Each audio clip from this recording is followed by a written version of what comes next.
Hello, welcome back to the Biblical Preaching Podcast. It's me and Mike. Yeah, it is. Good to see you. You okay? Yes, I'm well. How are you? Good. I am very good, thank you. So we're going to talk about something, I don't know how to put it, something that none of us want to do. We probably all do a little bit of it without realizing it. And when people do tons of it, it's terrible. But actually, when people do any of it, it's not good. Yeah, it's one of concerning and worrying when you see it in other people, and certainly if you see it in yourself as well. And I'm talking as if it's a mystery, but just realize the thumbnail probably has this word. Yeah. So it's no surprise. So we're talking about manipulation in preaching. Yeah. All right. So first of all, what is manipulation? Because we don't want to kind of do one of those, manipulation is everything negative. You can sort of come up with a definition that includes all things, and then you're not talking about the thing you're talking about. Mm. So manipulation is something specific, right? It's got something to do with how you achieve the outcome, right? So it's, I suppose, a dictionary type definition might be the management of an outcome using shrewd or underhanded means. Yeah. Is it too simple to say, like, it's an arm twist? Yeah. That's kind of what comes to mind. Is you manipulate someone by twisting their arm to do something. So there's something that feels quite physical, actually, doesn't it? But it is almost a physical sort of, I want you to go this direction. I don't want to overplay the kind of physical combat subject, because that could take me off on all sorts of directions. But is it an arm twist with a kind of sneaky groin strike?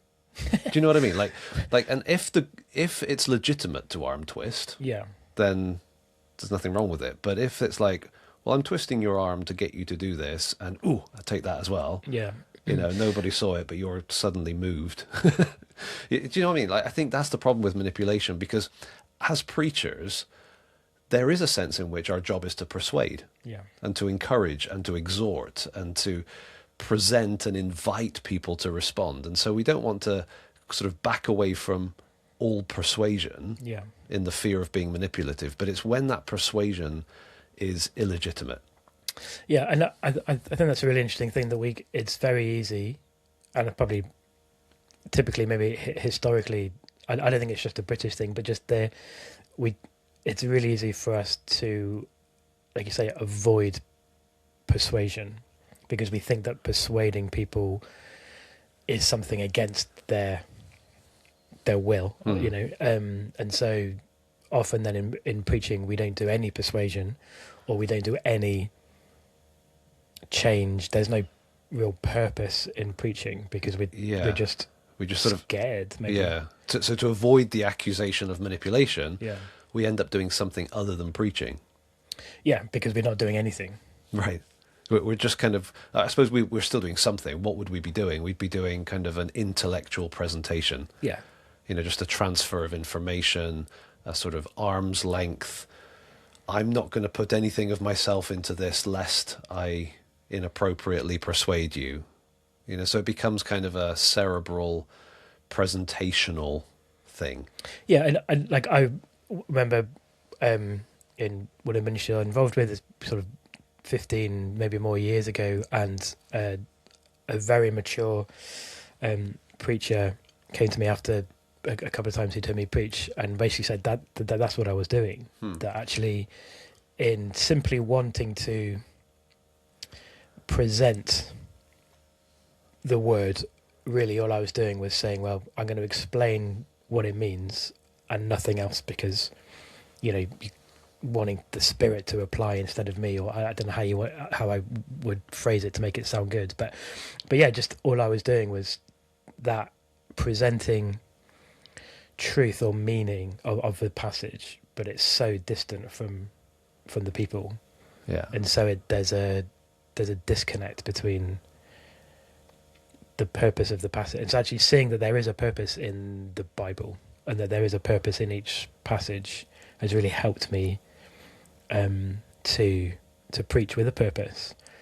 And can I take that a step further as well? Yeah, please. Because I think you're right that seeing what the passage is actually doing is the key to preaching effectively and to preaching appropriately and legitimately. Yeah. And so the passage has a purpose, absolutely. Nothing Parchment was expensive, and they didn't, just kind of waffle. They wrote for a purpose. So there's a reason the words are there, but also there's a sort of an emotive force there. When you read a poem like in Psalms or in Lamentations, it's not dispassionate technical poetry. It's from the heart of the writer. If you read a speech or a letter, there's a emotional, emotive, affective force to that. There's like an appeal or an encouragement or I deeply care about you. And so if we take text that has implicit affective power and strip it of that power by making it just a set of informational kind of, transfer of data points. Like purely cerebral. Yeah, like a head-to-head kind of communication instead of the heart that's there. We don't want to de-heart the Bible. And so I think that's the danger. It's not just we lose its purpose, but we lose its heart. Yeah. And we want to make sure that we're preaching the heart of the text, God's heart as it's coming through the text, and God's heart through the text by his Spirit at work in my heart, so that I'm incarnating as I preach. I'm not just transfer. I'm not just a conduit. I'm a recipient as well as a conveyor of God's word. And therefore, there should be heart in our preaching on our side. There is in the text from God's side, and it should be aimed at the heart of our listener on their side. And so it's a heart-to-heart-to-heart thing, which means that we're going to sail close to manipulation. That's not the same thing as manipulation. But the danger is that, it'd be easy to just say, well, I'm not going to go anywhere near it, and I'm just going to make it cerebral. I'm just going to make it informational. I'm just going to teach. But that's not really preaching. Right. And that is in itself a theological statement. Hugely. Everything you just said is a theological statement because it's reflective of who God is and how God has revealed himself in the Bible. And so whether we're saying, or whether you say, it's affections versus affections, or whether you're saying it's kind of brain versus brain, actually, those are both theological statements, some very different theologies and understanding of who God is, which is what theology is. Yeah. Kind of knowing God as is God a brain, just a distant kind of thought thing, or is he inherently relational and with affections? And so this whole issue is not just doing things well or doing things badly, but actually it's kind of at its core, it's very theological. And so that was kind of behind when I was preaching early. My theology was actually I want to be distant because there's a sense that God is distant from that too. But then actually the change and seeing in Scripture that actually God isn't a distant mind. Yeah. He is actually a very close heart, right, and relationship. He's a knowable person. And if we had time, we could kind of push into that, because it's not just theological in the sense of what's God like. It's also theological in the sense of what does it mean for us to be made in his image? Totally, yeah. That we are relator responders rather than just brains that receive information, or kind of disaffected wills that make good decisions if well informed. And so it's the theological impact of what we're saying is on our view of God, on our view of us, on our view of the problem that people have, on our view of the solution, on our view of Christian ministry. So you're right, it's richly theological. Okay, so here's the thing, right? We can say, right, manipulation is underhanded, shrewd, tricky, inappropriate means to get to the end of a certain outcome, some sort of applicational, responsive, outcome in our listeners. So what approach are we going to take? Because on the one hand, we can say, well, I'm going to steer well clear of any manipulation, and I'm just going to go intellectual or information transfer. Well, you're kind of steering clear of actual preaching at that point. So that's a problem, even though lots of people do it. But then, okay, if we say, all right, well, I'm going to try to stick to what the text is doing, that's the way I would say is that we need to go.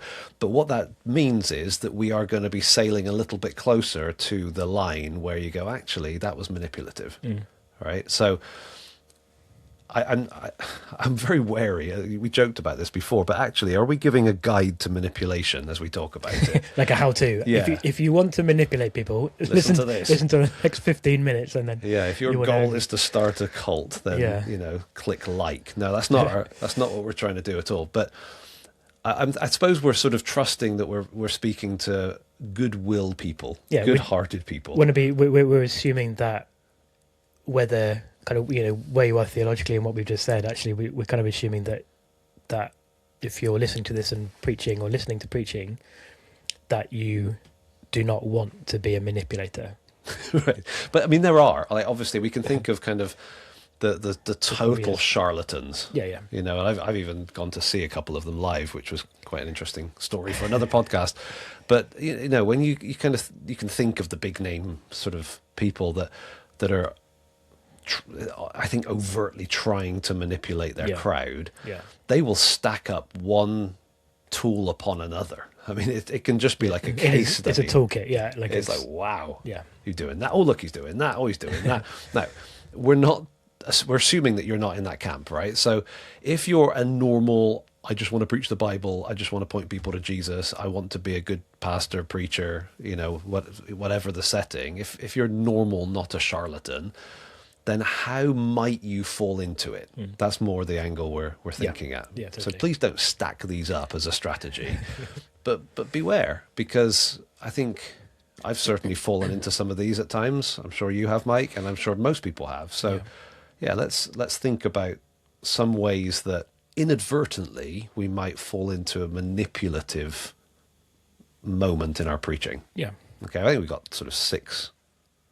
Yeah, we've got 6 ideas here, and you can add more in the comments, obviously. So where should we go first? So that kind of the first one that we're thinking is the manipulation of sort of the preacher's authority. And I find that quite an interesting one, because maybe we'll find this in all of them as we talk through, but there's going to be an element of reality in each of these things, I think. Yeah. And an element of maybe good things. So actually, the preacher does have an authority. Yeah. There is, the whole, we don't want to put preachers up on pedestals, but they're up in a pulpit.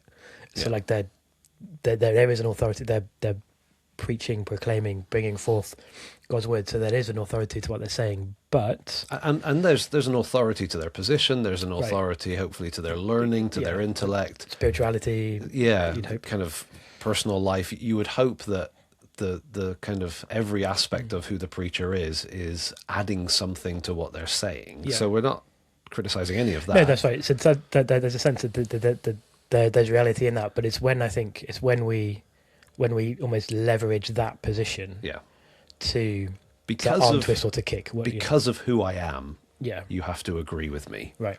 Or because of my intellect, or because of my advanced education, or even because of my strength of feeling. Yeah. I think all of those are different variations on the kind of overbearing authority of the preacher.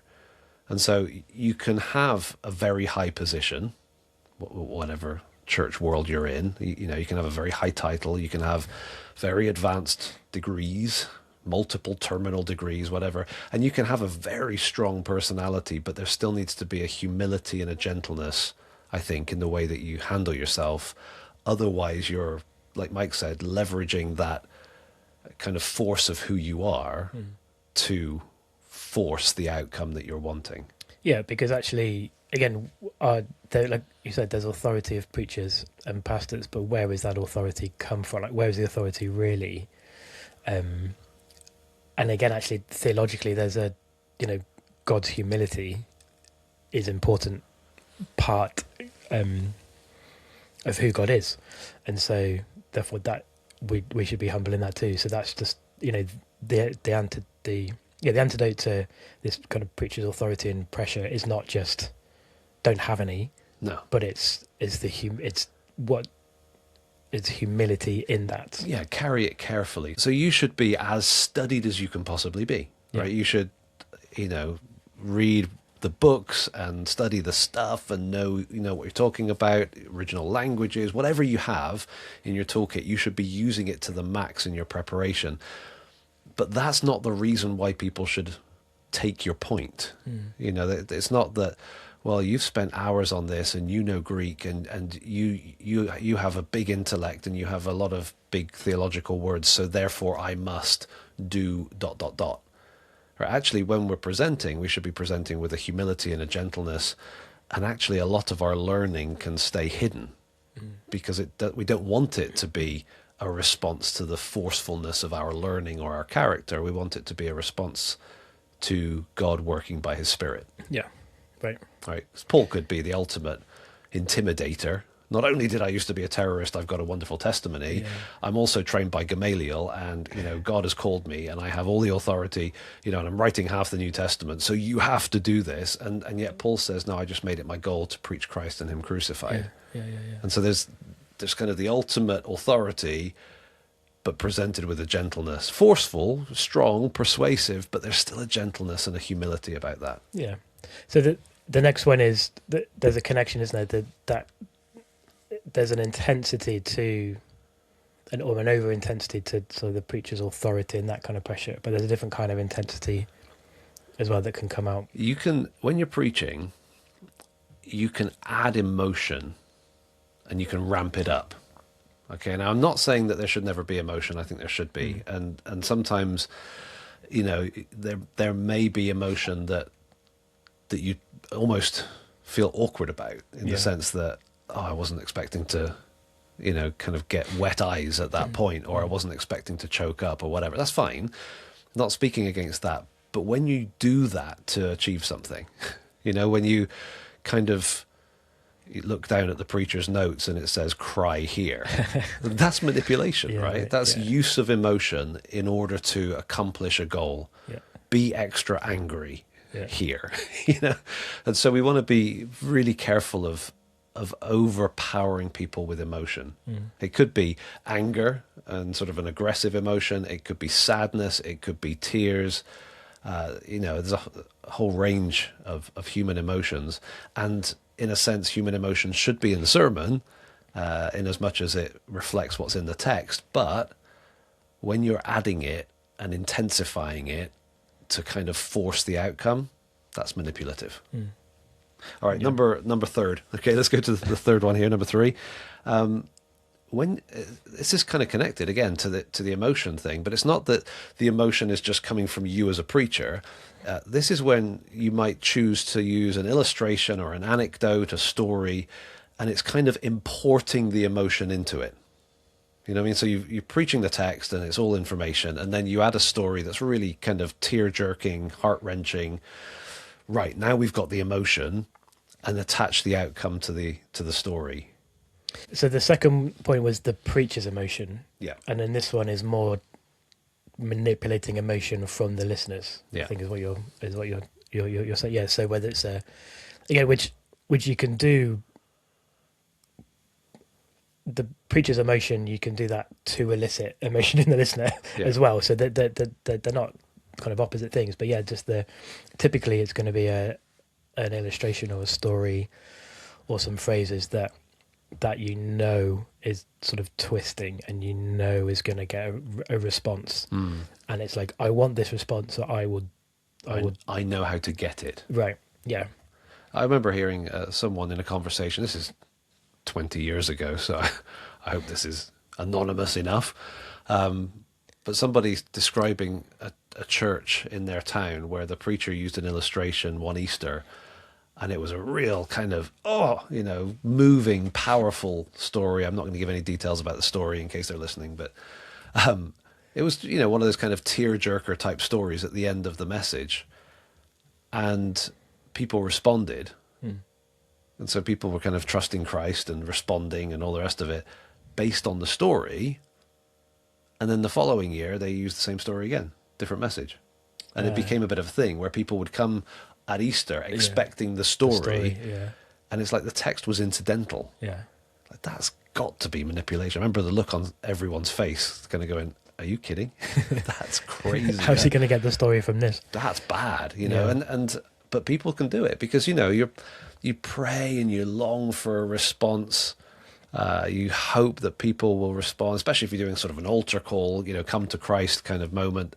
and you long for it to be effective, and then you sort of think, well, if I could just tell this story, then I can attach the energy that generates to the outcome I want. Well, surely that's worth it. People are getting saved. Yeah, and it might be that the first time was genuine, but then maybe the other times, I mean, it might not be, but it could be that you think, well, I want to have that same reaction as 2 weeks ago because I didn't have it last week. So what can I do? And it's that like the end.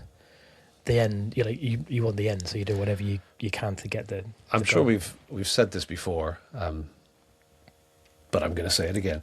You can.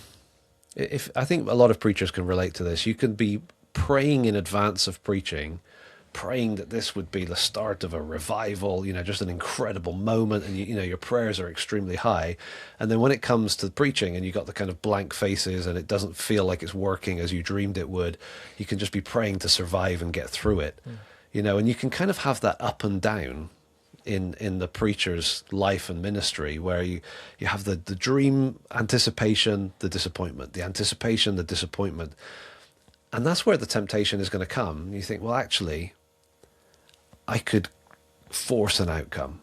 I could get a response if I tell this story, if I use this anecdote, if I show this movie clip, whatever it is. But the goal isn't to serve the text and the communication of it and the thrust of it. It's to sort of add something that you think is missing, as in, this would guarantee an outcome that would be closer to my anticipation. Yeah, because we're thinking that there's a disconnect between the Bible passage isn't good enough to do what I want it to. Yeah, that's a problem. And so I will do this story or do this illustration to get the response I want, because the Bible passage isn't going to get the response I want. And that disconnect is very troubling. But then the next one I know you wanted to talk about is another way of pet peeve. Yeah, am I allowed a pet peeve? You can have as many as you want to. But yeah, just again, it's not like it. It's kind of similar. It's on the same field. Yeah, and it's similar in terms of emotion. It's similar in the sense that it could be legit. So I'm not saying that every time this happens, it is automatically manipulative. But I do think we need to be wary of the use of music over speech or behind speech. So what I'm thinking here is kind of as you come to the end, and I think where it feels legitimate maybe is during the prayer after a message to sort of transition into the worship band. I get it. I feel a bit twitchy, a bit nervous about it, but okay.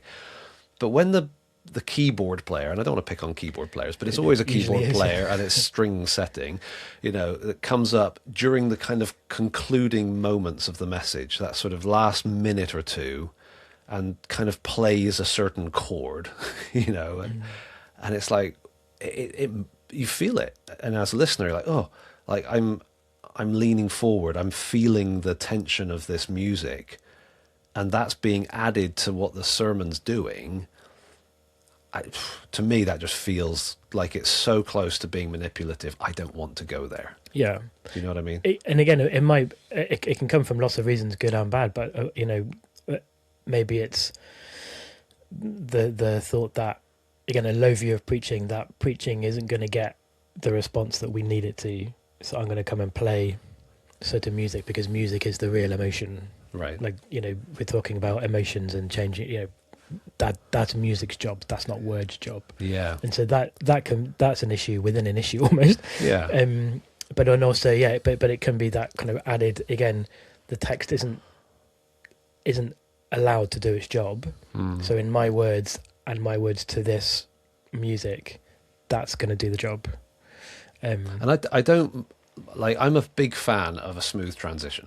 I don't like, when in church preacher finishes, then there's an awkward 3 minutes while the band decide that they're awake or whatever, and they come back and they start getting ready and tuning their guitars, and everyone's just sat there awkwardly. That's just a bad experience for everyone.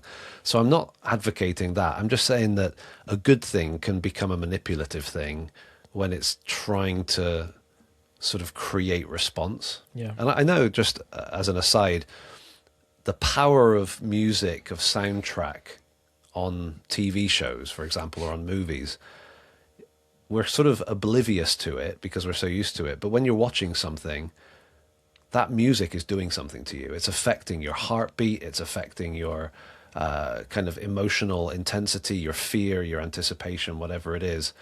And if you haven't ever done this, try watching something really tense and change the speed of it.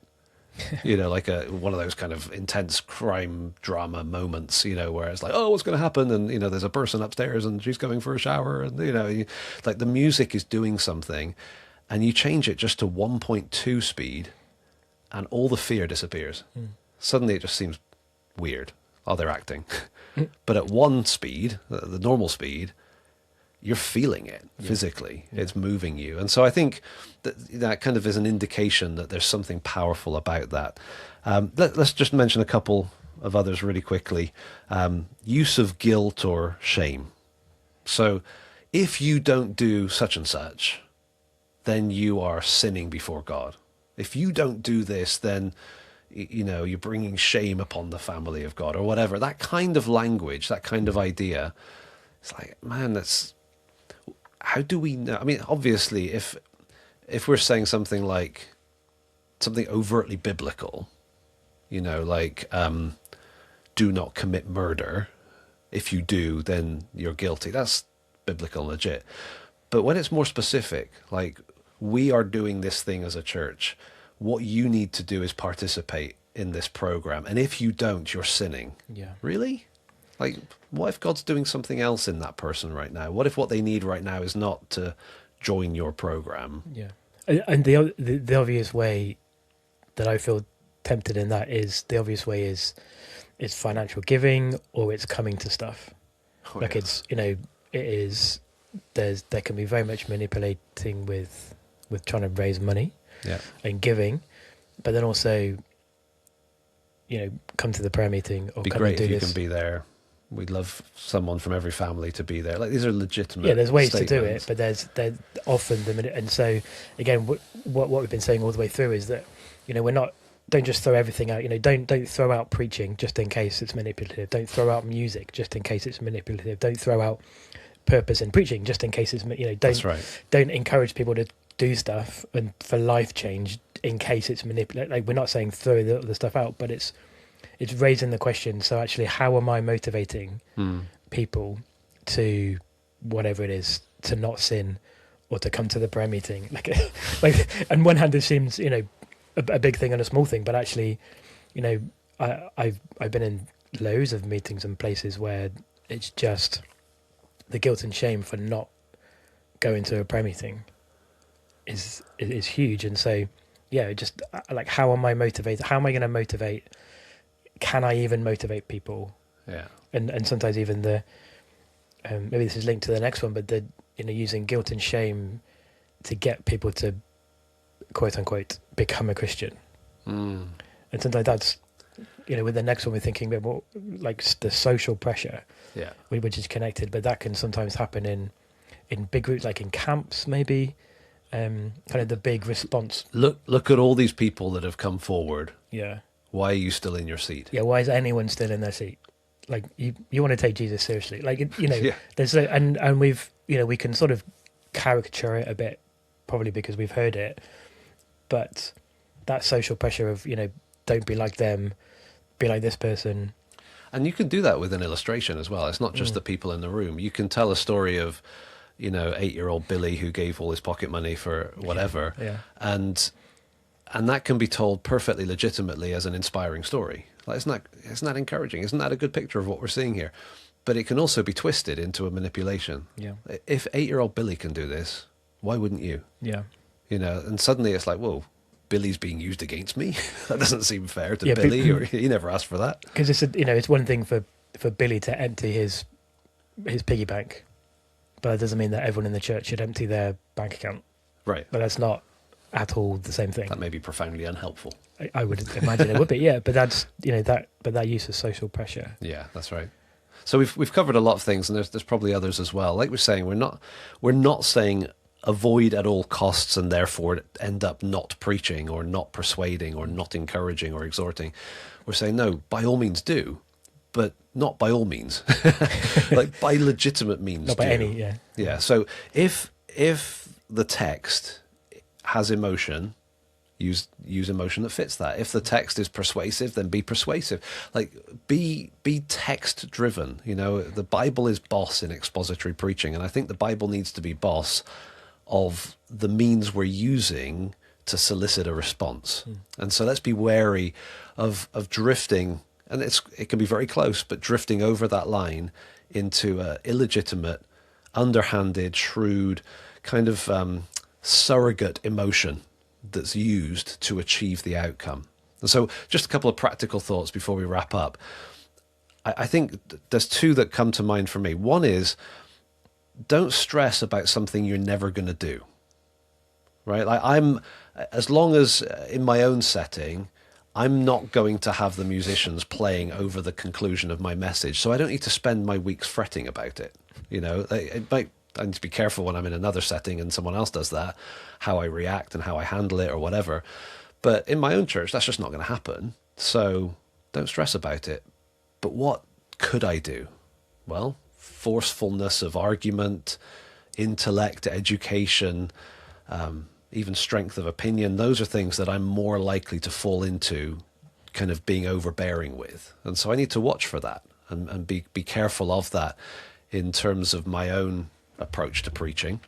And you know, somebody else might say, well, it's not that, it's more the emotion, you know, the way I use emotion when I'm speaking. Or someone else might say, well, yeah, I do fall into that sort of guilt trip pressure thing. So know yourself and be wary of whatever, you know, mechanism you might fall into. And then honestly, just get feedback. Find some people that aren't just going to pander to you and you know, stroke your ego and say, hey, I really need to know if I'm even just drifting into something that feels a little bit manipulative. Give them some definition, let them watch this episode or listen to this episode, whatever. If I drift into that, I need you to tell me. Okay, please don't just affirm me. I need you to tell me. I need you to point out. And then if they say, well, actually, that illustration felt a little bit, well, then you need to listen to that. Take the feedback and take it on board. And so, like we said at the start, we're not really preaching to charlatans that want to, you know, rip everybody off and do their thing. We're preaching to people that don't want to do that. Yeah. And we're saying, okay, it's easily done. There's forgiveness when we do it, but let's try not to. Let's be careful. There's lots of places we could go in certainly in Paul's letters where he's describing his own ministry. But I love this one in 2 Corinthians 4. He says, therefore, since we have this ministry, because we were shown mercy, we do not give up. Instead, we have renounced secret and shameful things, not acting deceitfully or distorting the word of God, but commending ourselves before God to everyone's conscience by an open display of the truth. And then immediately he says, if our gospel is veiled, if there is a blindness, it's because the God of this age has blinded the minds of unbelievers. I love that those two thoughts next to each other. People do seem immovable. People do seem unresponsive. There's a spiritual warfare component to that. It's not our job to manipulate them out of it. It's not our job to open blind eyes. It's our job to faithfully proclaim the word, to offer ourselves and the word of God in a way that's appropriate and fitting for the God that we're speaking for and about, and then trust him to open blind eyes, trust him to bring the decision. We can persuade, we can encourage, we can exhort, but ultimately it's God who brings the growth, God who opens eyes. So let's steer clear of manipulation. Let's not steer clear of preaching. Let's preach the word to hearts and pray that God moves them. Yeah, that's great. It's a big issue. Maybe kind of stirred up a few things, but yeah, let's go with that.